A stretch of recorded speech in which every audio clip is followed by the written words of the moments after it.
Blood is thicker than water. That is the most successful psychological operation ever waged against you.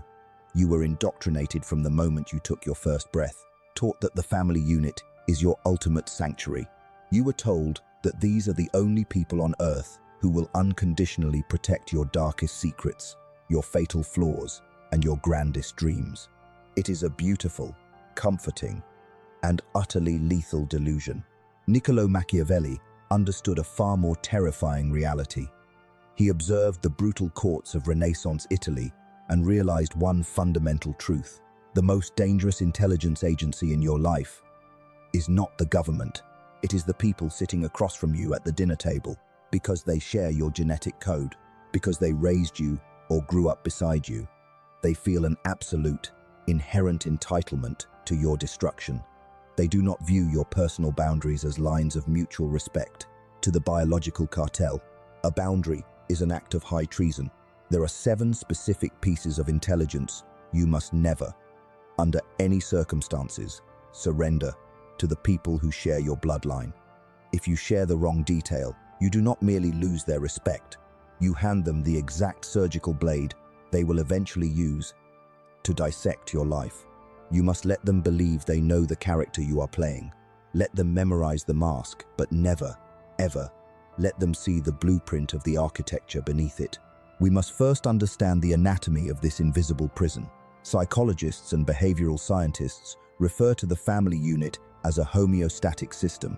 In simpler terms, it is a biological cartel that thrives purely on equilibrium.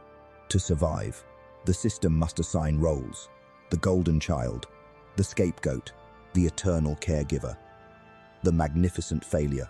You were handed a script before you could even speak, and the moment you attempt to rewrite that script, the moment you make strategic moves that violently disrupt the role you were assigned, you become a direct threat to the survival of the entire system.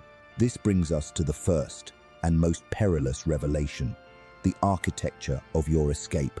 You must never tell them your ultimate ambition. You must never reveal the true, staggering extent of your financial ascent. And above all else, you must never disclose your grand strategy for total, untouchable independence. You operate under the naive assumption that your family wants you to win the game of life, and they do, but only up to a very specific, highly regulated point. They want you to succeed just enough to reflect well upon them, but never enough to eclipse them. If you stand up at a holiday gathering and announce that you are building massive, generational wealth, or that you are secretly planning to relocate your entire existence across the globe to sever your dependencies, do you truly expect them to applaud? They will not.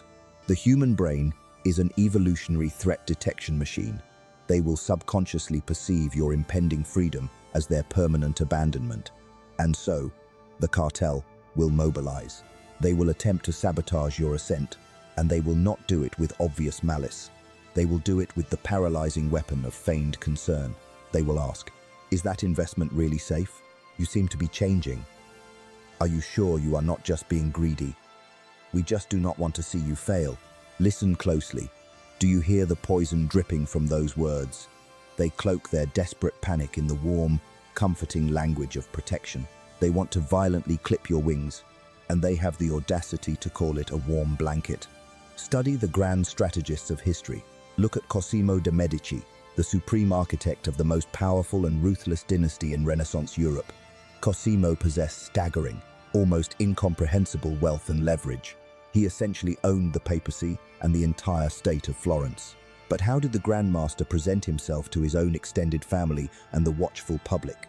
He rode a simple mule. He wore plain, unremarkable robes. He lived in a house that was elegant, but completely unostentatious. Machiavelli studied this maneuver with intense fascination. Cosimo understood a dark law of human nature. Flaunting your true capacity will inevitably breed envy, and envy is the most intimate of all sins. Envy does not exist between two strangers on the street. It festers and rots between equals, between brothers, between cousins.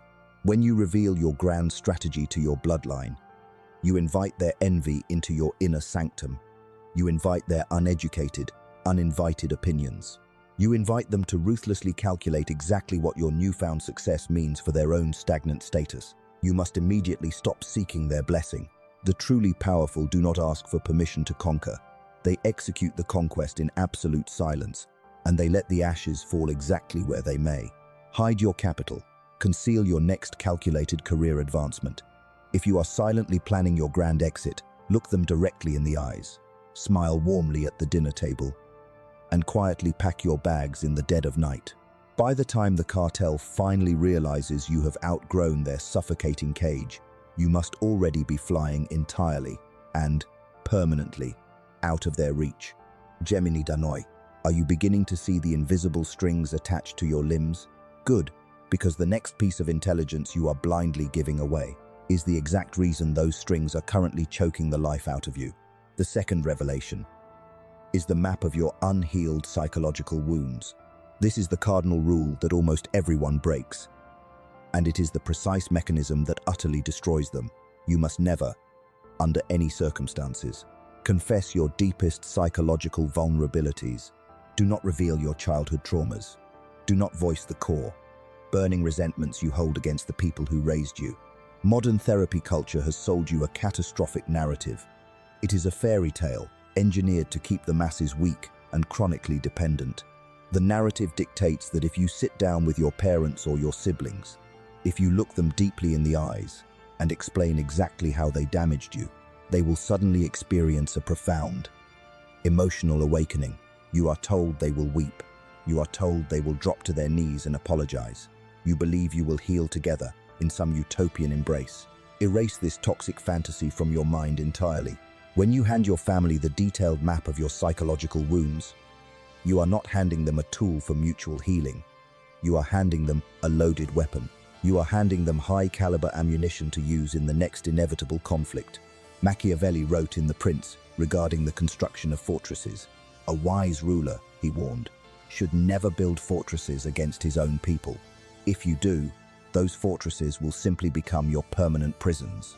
When you expose your deepest, rawest vulnerabilities to your family, you operate under the delusion that you are building a bridge of empathy. You are completely wrong. You are actually showing the enemy exactly where the walls of your citadel are the absolute weakest. You are painting a brilliant red target on your own chest. Let us carefully examine the dark mechanics of family enmeshment. An argument will inevitably erupt. It is a mathematical certainty. And when human beings are cornered, they instantly default to their most primal, barbaric weapons. If you have previously confessed that your greatest, paralyzing fear is abandonment, or that you secretly struggle with feeling chronically inadequate, but watch very closely what happens when your mother or your sibling becomes enraged. They will not debate the logical issue at hand. They will bypass your armor entirely, and they will ruthlessly target the open wound. They will say, "This is exactly why everyone always leaves you. You have always been far too sensitive, just like you admitted yourself." They will weaponize your midnight confession, and they will execute this betrayal with the lethal, terrifying precision that only blood relatives possess. A total stranger can hurl an insult at you in the street, and you can easily brush it off. But a family member knows exactly how to slide the psychological knife directly between your ribs. Why? Because you were the one who drew a massive mark on the exact spot. You must immediately adopt a stance of absolute emotional sovereignty. If you carry trauma, heal it with a paid, sworn professional. Exercise it in the silence of the gym. Bleed it out in the pages of your private journals. But do not take your broken, shattered pieces to the very people who broke them and expect them to suddenly know how to fix it. When you interact with the cartel, present a surface of impenetrable, terrifying calm. If they prod you about your internal struggles, offer them a sanitized, highly controlled variation of the truth. Give them the corporate summary. Never give them the raw data. You utterly strip them of their power. The moment you strip them of your pain, a person who cannot be emotionally provoked is a person who cannot be controlled. Do you feel the cold, surgical logic settling into your bones? Excellent. Because if you think exposing your own fatal flaws is dangerous, wait until you realize the catastrophic fallout of exposing someone else's. This brings us to the third revelation, the hidden sins of your chosen king or your chosen queen. The third piece of intelligence you must never utter to your family concerns the delicate inner workings of your romantic empire. You must never vent about your partner's personal flaws. Never tell your parents about the bitter arguments you have behind closed doors. Never disclose the intimate betrayals or the momentary lapses of judgment your partner inevitably commits. Why? Because of the dark psychological concept of triangulation. When you clash with your partner, your emotions burn intensely hot. You are desperate for an ally. So you pick up the phone, you call your bloodline, and you unleash a violent torrent of complaints. You list every single unforgivable thing your partner has done. 2 days later, the anger inevitably fades. You and your partner communicate. You forgive them. You share a meal, and the bond is entirely restored. You have moved on. Your family never will. You possess an internal emotional mechanism to forgive your partner because you are in love with them. Your family does not possess that mechanism. To your family, your partner is not a king or a queen. They are an outsider, a foreign, unpredictable entity who has infiltrated the sacred bloodline. Once you plant the dark seed of distaste in your family's mind, it rapidly mutates into a toxic, unkillable weed. Years later, they will still view your chosen partner entirely through the distorted lens of that single, desperate phone call. Machiavelli was absolutely ruthless regarding the strict division of alliances. He understood that a supreme leader must never allow two separate, volatile factions of their life to cross-pollinate negatively. If you bring your family into the chambers of your marriage, you have essentially invited a foreign army into your private castle. Furthermore, you project incredible weakness. By running back to the cartel to solve your romantic disputes, you signal to the world that you are completely incapable of ruling your own sovereign household. If you handle your relationship issues entirely behind heavy closed doors, projecting nothing but absolute, unified strength to the outside world, your family is forced to respect the perimeter. If your partner is flawed, you deal with it internally. If your partner is hopelessly toxic, you execute a clean exit. But under absolutely no circumstances do you ever farm out your relationship management to your blood relatives.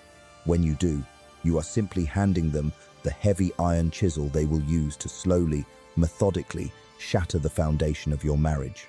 You must build a psychological firewall. On one side is your blood. On the other side is the sovereign empire you are building. The two must never wage war, and you must never play the double agent. How often have you violated this sacred boundary? How many times have you sought momentary comfort, only to realize you purchased it at the devastating cost of your partner's permanent reputation? This brings us to the fourth revelation, the profound danger of your shifting philosophies and your quiet heresies. As you evolve into a creature of strategy, you will inevitably outgrow the narrow, suffocating belief systems you were raised inside. Perhaps you were programmed in a strict religious household, and you have quietly, methodically become a rational atheist. Perhaps your family worships at the altar of a safe and invisible corporate job, and you have embraced the chaotic and ruthless and infinitely more rewarding path of the independent entrepreneur. Perhaps they hold deeply entrenched, rigid political dogmas, and you have discovered the brutal truth in the exact opposite direction. Listen to me carefully. Do not announce your heresy. Never tell your family that you believe their entire worldview is fundamentally flawed. This is not about being a coward. This is not about hiding your true self. This is about strategic, calculated energy preservation. Robert Greene, in the 33 Strategies of War, discusses the supreme importance of choosing your battles. Why on earth would you exhaust your finite, precious mental energy engaging in a useless war of attrition across the dinner table? You cannot use cold logic to dismantle a rigid belief system that your family used raw emotion and decades of blind conditioning to build. It is a mathematical impossibility. When you proudly announce that you have abandoned their sacred ideology, they do not hear an intellectual disagreement. They hear a profound, violent, personal rejection. They hear you saying, "I am inherently better than you." And the way you lived your entire pathetic life was a complete lie. The fragile human ego simply cannot sustain that kind of direct assault. They will attack you. They will attempt to forcefully re-indoctrinate you into the cult of their mediocrity. They will drag you down into endless, exhausting, circular arguments that drain your sovereign spirit and leave you entirely depleted. Look at the brutal historical treatment of heretics. The Inquisition did not sit down to politely debate theology. They burned people alive at the stake for threatening the established order of power. Galileo Galilei was absolutely right about the earth revolving around the sun, but screaming that truth at the rigid authorities only earned him permanent house arrest. You are a grand strategist. You are not a weeping martyr. If your fundamental beliefs have shifted, live them. Execute your new reality in the shadows. But when you are forced to be around the cartel, apply Law 3 of the 48 Laws of Power. Conceal your intentions. Blend in perfectly. Be deliberately bland. Smile politely when they preach their outdated, crumbling dogmas. Nod slowly and offer a hollow, pacifying phrase like, "That is a highly interesting perspective." And then you turn around and go straight back to building your empire exactly the way you want to. You owe them basic respect as biological human beings, but you absolutely do not owe them your intellectual submission, nor do you owe them a tedious, draining explanation of your grand awakening. Let them believe you are exactly who you always were. The temporary illusion of conformity is an incredibly cheap price to pay for absolute, untouchable, internal freedom. Are you beginning to see the grand pattern? Every single piece of intelligence you actively withhold from them is a solid brick you use to fortify your own impenetrable fortress. You are still here, reading these words. Good. The fragile minds have already fled, utterly terrified of the cold reflections staring back at them in the mirror. They would rather drown in the warm, suffocating waters of family enmeshment than stand firmly on the cold, solid ground of objective reality. But you are different. You are finally beginning to understand that extreme physical proximity makes your bloodline the most dangerous practitioners of human nature. This brings us to the fifth revelation, your hidden treasury and your strategic contingencies. You must never reveal the exact, calculated metrics of your financial sovereignty. Do not disclose the depth of your emergency funds. Do not explain your hidden, high-yield investments. We are aggressively conditioned by society to view the family unit as a collective financial safety net, the romantic idea that the tribe always takes care of its own. This is a beautiful, poetic sentiment if you are living in a primitive society. In the ruthless modern world, it is an absolute, guaranteed financial death sentence. When you reveal surplus capital, you instantly create a target on your own back. Machiavelli wrote a profound truth. Men sooner forget the violent death of their own father than the loss of their financial patrimony. He understood that money triggers the most primitive, reptilian parts of the human brain. The scent of capital overrides cold logic.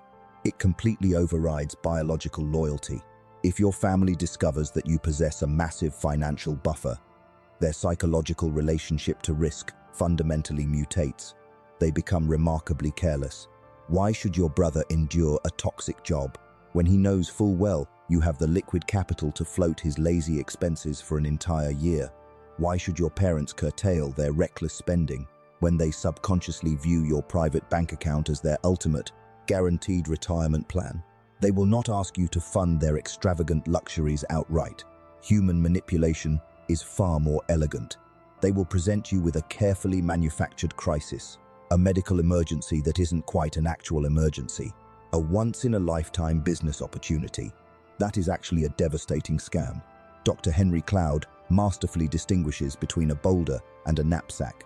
A boulder is a genuine, catastrophic life crisis where a person is physically crushed. A knapsack, however, is a basic, daily responsibility that every single functioning adult must carry themselves. When your family knows you have deep reserves of money, they will routinely hand you their heavy knapsacks and stage a masterful theatrical act, pretending as if they are pinned under a massive boulder. And if you refuse, if you dare to say the word no, you instantly become the ultimate villain. They will weaponize your inherent guilt. They will violently remind you of the diapers they changed and the mundane sacrifices they made, twisting standard parental duty into a retroactive, astronomically high-interest loan. Look at the historical blueprint of the mighty Medici Bank. Their most brilliant, ruthless financial maneuvers were always conducted through layers of silent intermediaries. To the unwashed masses, and even to their own extended family, they projected a permanent state of calculated modesty. You must immediately engineer a state of controlled struggle. When financial topics inevitably arise at the dinner table, nod sympathetically, complain mildly about the crushing weight of inflation, mention your heavy tax burdens, project an impenetrable image of someone who is doing just fine, but definitely does not have liquid capital to spare. Create a financial ghost ship, assets they cannot possibly see, a private treasury that exists entirely off the ledger of family awareness. You force them to love you for your physical presence, not your financial utility. True financial power never flexes. True power hides in the shadows. Gemini Danoi. There is a terrifying, almost unbearable urge within the human psyche to be completely, totally known. We all carry the heavy, rotting corpses of our past mistakes, our brutal moral compromises, our calculated legal grey areas, the vulnerable people we have ruthlessly, methodically betrayed to secure the high ground we now stand upon. Sometimes, in the dead of night, the crushing weight gets too heavy. You look at your mother, your father, or your sibling, and a sudden, desperate urge to confess washes over your tired mind. You desperately want absolution. You want them to hear the absolute worst, most sinister thing you have ever executed. And you want them to look back at you and say, "I still love you." Bury that urge. Bury it deep beneath the frozen earth, and never dare to dig it up. Your family is not a sworn priest sitting in the dark of a confessional booth. They are a ruthless, unsympathetic jury that never, ever adjourns. When you confess a dark, highly calculated transgression to your own bloodline, you permanently alter the microscopic lens through which they view your entire existence. You operate under the delusion that you are showing them your complex humanity. You are completely wrong. You are actually showing them a cold-blooded monster they did not know lived inside their own house. Let us critically examine the lethal court of King Philip the Fair of France. When the king strategically decided to completely annihilate the Knights Templar, he did not foolishly attack their impenetrable fortresses. That would be suicide. Instead, he ruthlessly targeted their pristine reputation. He extracted brutal confessions of unspeakable, terrifying heresies. Once those dark confessions were on the official public record, the legendary Templars were entirely finished. It absolutely did not matter if the confessions were violently coerced or ripped entirely out of context. The public mind and the royal court, it could only see them as dangerous deviants. Your family operates on this exact same, primitive psychological mechanism. They hold a fixed, rigid, mental avatar of exactly who you are. Usually, it is a slightly updated version of who you were at 15 years old. If you suddenly inject a piece of dark, brutal, Machiavellian reality into that fragile avatar, if you admit that you intentionally destroyed a rival's career, or that you navigated a highly unethical business deal and emerged victorious, that innocent avatar shatters into 1,000 pieces. They will never forgive you. They will simply catalog you. The human brain is an evolutionary threat detection machine. It instinctively catalogs predators to ensure its own survival. When you confess a truly ruthless act, your family subconsciously recategorizes you from a safe relative to an apex predator. Their primitive brain whispers, "If he could do that to a total stranger, what could he eventually do to me?" Every single future interaction will be deeply tainted by the shadow of that confession. When you disagree with them over dinner, they will not see a simple family argument. They will see the masterful manipulator you confessed to being. When you achieve a staggering new level of success, they will quietly wonder exactly whose throat you stepped on to get it. They will weaponize your past sins as a permanent trump card in all future moral debates. You will lose the high ground forever. Machiavelli stated with absolute clarity that a prince must be entirely willing to act against faith against charity, against humanity, and against religion itself to maintain the state. But he also emphatically stated, with equal weight, that the prince must always, flawlessly, appear entirely virtuous to the unwashed masses. Your family represents the unwashed masses of your personal life. Keep your private graveyard locked and heavily guarded. If you truly need to dissect your past transgressions, pay a professional who is legally bound to absolute secrecy and completely detached from your social ecosystem. Let your family firmly believe you are flawed, but fundamentally safe. Let them keep their precious illusion. The brutal truth is far too heavy for their fragile spines to carry, and they will eventually drop it right on your head. This brings us to the seventh and final revelation: the cartel's hidden blueprint, your own strategic awareness of their toxic dynamics. This is the ultimate law of survival, and it requires the absolute highest level of cold, psychological discipline. As you study the brutal laws of power, as you master human behavior and behavioral framing, your eyes will violently tear open. You will start to see the invisible, highly electrified grid of manipulation operating within your own bloodline. You will easily spot your mother's covert narcissism. You will clearly recognize your father's emotionally absent enabling. You will see with absolute clarity that your sibling is the designated golden child, permanently exempt from all earthly consequences. You will identify the exact, calculated moments they deploy guilt to violently extract your compliance. You will see the entire toxic, deeply entrenched system for exactly what it is. The burning temptation to call it all out will be absolutely overwhelming. You will want to sit them down at the table, point directly at the blueprint, and say, "I see exactly what you are doing.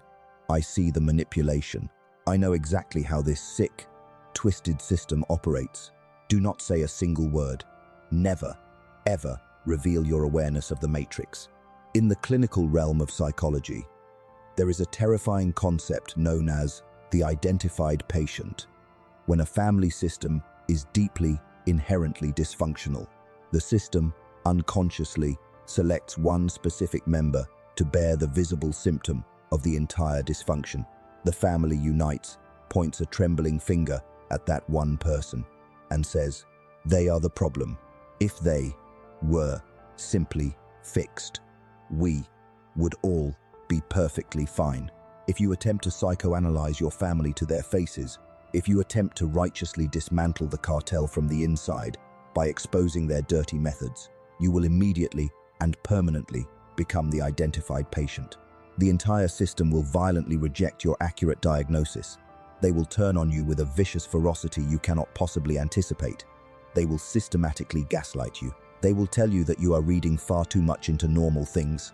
They will boldly claim you have become arrogant, cold, and legally insane. They will triangulate against you, forming an unbreakable united front to protect the established order of their shared dysfunction. You simply cannot heal a sick organism by standing inside its stomach and screaming that it is sick. It will only digest you faster. Machiavelli keenly observed the chaotic, treacherous courts of the Italian city-states. The courtiers who actually survived to old age were not the loud, righteous ones who stood in the center of the piazza and loudly denounced the staggering corruption of the Borgias or the Medici. Those foolish men were quietly hanged in the night or given a cup of poisoned wine. The ultimate survivors were the ones who saw the total corruption perfectly clearly, nodded politely, played the necessary, superficial games, and, quietly, invisibly maneuvered themselves into positions of untouchable leverage. You must become the silent, highly observant courtier within the walls of your own family.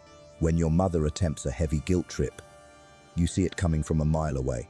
But your pulse does not rise. You do not argue the logic. You simply apply an iron wall boundary with a calm, unnerving smile. You say, "I understand you are disappointed. I cannot attend, but my schedule is permanently locked. We will catch up next month."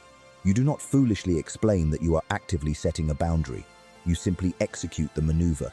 When your sibling attempts to drag you down into a pathetic drama triangle, you do not lecture them on the psychology of triangulation. You simply refuse to participate. You smoothly step out of the way and let them swing their sword at empty air. When you reveal that you actually know the rules of their twisted game, you completely ruin your own tactical advantage. You foolishly warn the enemy.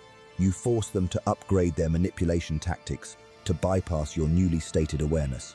Let them comfortably think their old, tired tricks are just momentarily failing. Let them think you are just a bit busy or slightly distracted with work.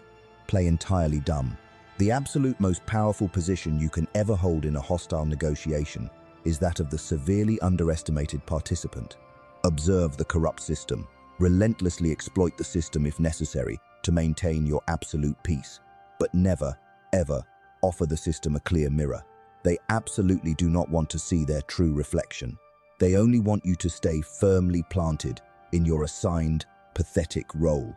Smile, nod, and slowly, invisibly, walk backward toward the grand exit. Pose for a moment. Breathe in the cold air. We have systematically dismantled the highly romanticized, a toxic ideal of the modern family. It is deeply uncomfortable. It feels almost criminal to look at the very people who fed and raised you through such a cold, calculating, and surgical lens. You likely feel a strange sense of guilt right now. A weak voice in the back of your head is desperately whispering that this is far too ruthless, that this is pure paranoia. It is not paranoia, it is supreme self-preservation. Here is the profound, beautiful paradox of the Machiavellian approach to your bloodline. This extreme level of emotional detachment is the absolute only way you can actually continue to love them without destroying yourself in the process. Think deeply about the alternative. The alternative is the disastrous path of total exposure. You blindly give them your hard-earned money, your darkest secrets, your private relationship flaws, your shifting core beliefs, and your sharp criticisms of their toxic behavior. What is the inevitable result? You drown in an ocean of resentment. Every single holiday becomes a bloody battlefield. Every incoming phone call violently spikes your cortisol levels. You begin to genuinely, deeply despise the very sound of their voices. You eventually end up cutting them out of your life entirely, carrying a massive, heavy burden of bitter anger to your early grave.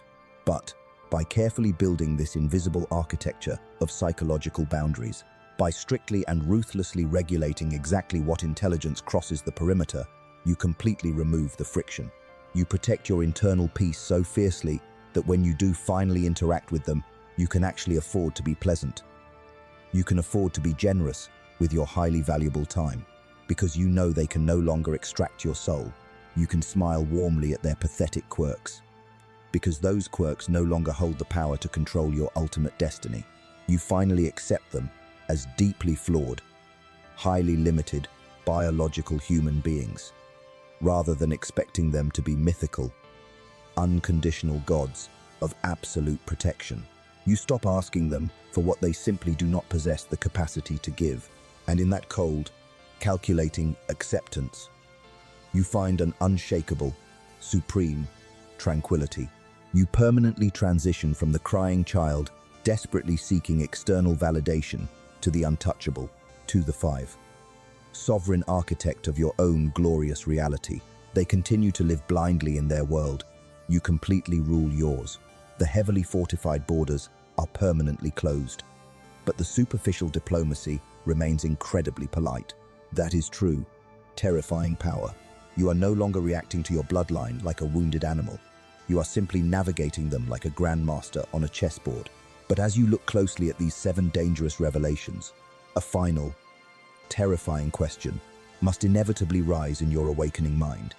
If you have to build walls this thick and strategies this ruthless, just to survive the very people who are biologically supposed to love you the most, what does that say about the foundation of absolutely everything you have ever been taught? Are you simply surviving the suffocating matrix they built for you? Or are you finally ready to tear up the bloody floorboards and see what kind of monsters are really crawling underneath? If this transmission shattered your pathetic illusions, understand that this is merely scratching the surface. There are mechanisms of dark psychology and mass manipulation that I absolutely cannot discuss publicly without facing immediate algorithmic execution. The most dangerous, are reality. Breaking truths exist exclusively behind the join button. If you seek the uncensored, brutal reality, step out of the shadows and click join. Step up into the architect level. Most people will cower away, and that is exactly the point.